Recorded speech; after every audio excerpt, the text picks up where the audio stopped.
Good morning, সবাই কেমন আছো? আজ আকাশ মেঘলা, বৃষ্টি একটু আগেও হচ্ছিল, দেখো ছাদ এখনও ভিজে। আমি চলে গেছিলাম গাছের ফুলগুলো তুলে নিতে। এই সাদা ফুলটা আমার ভীষণ ভালো লাগে। এই ফুল তুলে নেওয়ার পরে এই গাছটা দেখো শ্যামলীদি আমাকে এনে দিয়েছিল, গাছে কুড়িও চলে এসেছে। এই গাছগুলো সবকটাই আমাদের। স্থলপদ্ম গাছটা খুব সুন্দর হয়েছে। গন্ধরাজ লেবুর গাছে দেখো গন্ধরাজ লেবু হয়েছে, 5-6টা লেবু হবে। তারপরে স্নান করে চলে গিয়েছিলাম ঠাকুরের ফুল আনতে। বেল ফুল, জুঁই ফুল, গাঁদা ফুল, রজনীগন্ধা, কত মালা। তো বেল ফুলের মালা একটা নিয়ে নিয়েছিলাম।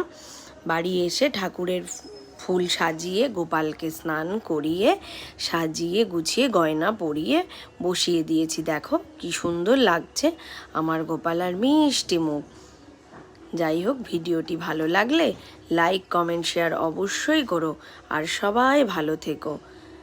জয় শ্রীকৃষ্ণ। বাই।